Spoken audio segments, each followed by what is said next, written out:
여러분 혹시 기안84라는 이름을 들었을 때 어떤 이미지를 떠올리시나요? 웹툰 작가?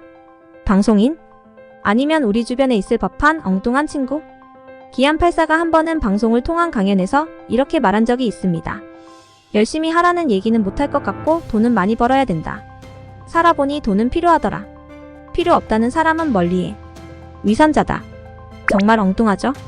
특히 이 강연이 본인이 다닌 대학교 후배들을 위한 강연에서 이런 이야기를 했어요. 처음에는 단순히 물질적인 욕망처럼 들릴 수도 있었지만 그는 그 말 뒤에 진짜 의미를 있습니다.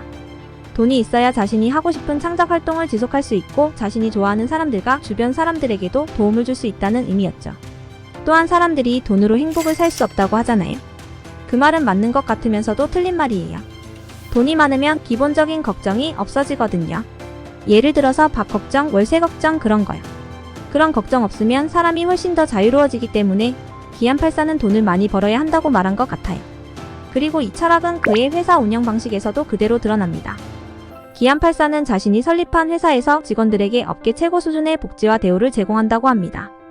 특히 그는 신입 직원들에게도 내가 돈 벌어서 다 같이 행복하게 살자 라는 철학을 보여주며 직원들과의 신뢰를 쌓고 있어요. 송파구의 건물을 구매한 것도 그가 성공에 안주하려는 것이 아니라 더 안정적인 기반을 마련해 더 많은 창작과 도전을 이어가기 위한 계획의 일부였어요. 46억에 샀던 그의 건물은 5년간 16억이나 올랐다는 기사를 봤어요. 그럼에도 여전히 검소한 생활을 유지하며 세상에 자신만의 이야기를 전하고 싶어하는 그의 모습은 매력적이죠. 이 엉뚱한 남자의 어린 시절은 어땠을까요? 파트 1. 엉뚱함의 시작. 본명 김희민, 1984년 경기도 화성시 기안동에서 태어났습니다. 아, 이래서 기안84구나 라고 느끼셨죠? 맞습니다. 그의 필명은 마을 이름에서 따왔어요. 정말 솔직하고 직관적이죠? 어릴 때부터 김희민, 아니 기안84는 엉뚱하면서 남들과 다른 점은 있었지만 그림을 좋아하거나 작가를 꿈꾼 건 아니었어요. 초등학교 때 일반 남자아이들처럼 친구들과 공놀이를 하거나 노는 걸 좋아했죠. 다만 주의가 산만했고 일반적이지 않은 행동을 많이 했대요. 간혹 1톤 트럭이 지나가면 뒤에 매달려서 멀리까지 떠나기도 했고 초등학교 5학년 때 학교장을 보고 강해지는 걸 꿈꾸고 남자의 강함을 갖고 싶어 복근을 만들고자 매일 배를 때렸다고 해요. 이때부터 남들과는 다른 눈으로 세상을 보는 그가 준비되고 있었던 거죠. 외아들이다 보니 귀여움을 독차지하면서 받고 자랐을 것으로 보이지만 사실 아버지의 직업이 공무원이었고 엄했던 것 같아요. 학교 시험 성적이 좋지 않았으면 혼이 꽤 났다고 해요. 그래도 초등학교 때가 제일 재밌었고 방학하는 게 싫을 정도로 즐거웠다고 해요. 지금은 일반적이지만 90년대생들은 한 학년이 6, 7반 넘게까지 있었죠. 기안의 학교는 작아서 한 학년에 2반밖에 없었고 서로 모를 수가 없이 두루두루 친하게 지냈어요. 하지만 IMF가 터지면서 집이 휘청거리고 학폭 피해자까지 되면서 학교 가기를 꺼려하고 사람들에 대한 마음을 닫기 시작했어요. 특히 당시 채무자들이 집에 마음대로 들어오는 것을 보고 마음이 굉장히 안 좋았다고 해요. 그래도 그의 엉뚱함은 계속됐습니다. 고등학교 시절 에반게리온과 원령공주 애니메이션을 보다가 재밌어서 저런 걸 만들어야겠다고 만화가를 꿈꾸기 시작했습니다. 고등학생이 되면서 그는 예술고등학교를 진학하고 싶었지만 부모님의 반대로 일반 고등학교에 다니게 되었어요.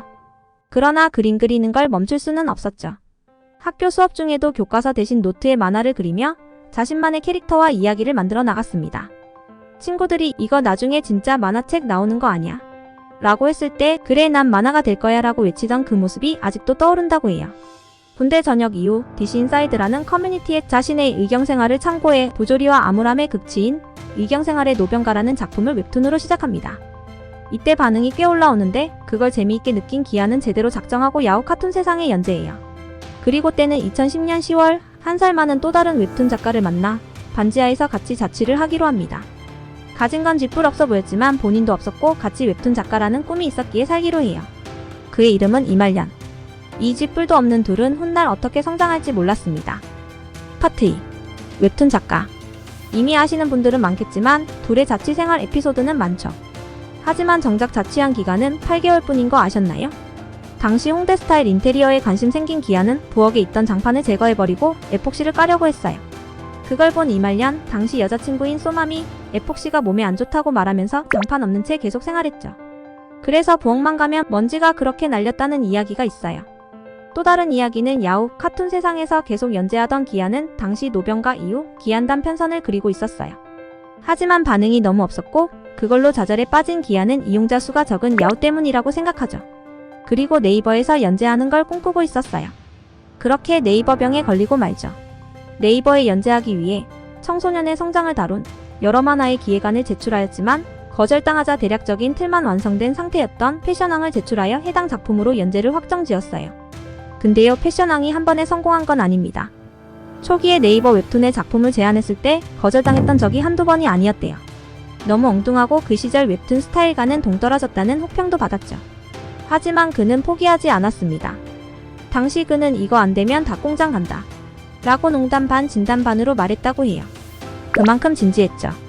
그렇게 만들어진 수많은 아이디어들이 나중에 웹툰 패션왕으로 탄생하게 돼요. 결국 그는 패션왕으로 네이버 웹툰에 입성하며 큰 인기를 얻게 됩니다. 그렇게 패션왕을 진행하면서 네이버 웹툰의 탑급 웹툰으로 올라가요. 또한 기아는 29살 나이에 3억 원의 수익을 벌어들이죠. 그런 그가 방송계마저 장악하려 합니다. 파트 3. 나 혼자 산다.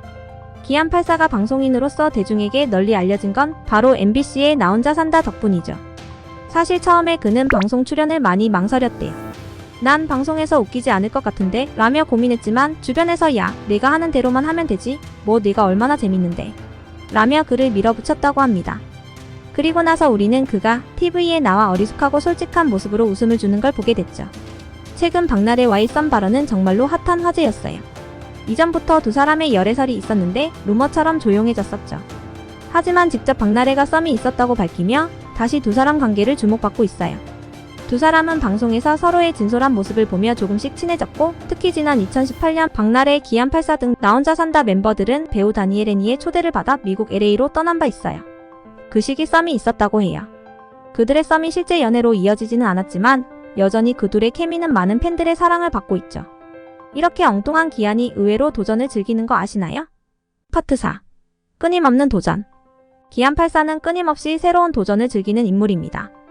그 중에서도 특히 마라톤에 대한 그의 열정은 대단한데요. 처음에 머리가 복잡하고 공황장애가 심하게 와서 달리기를 시작했다고 해요.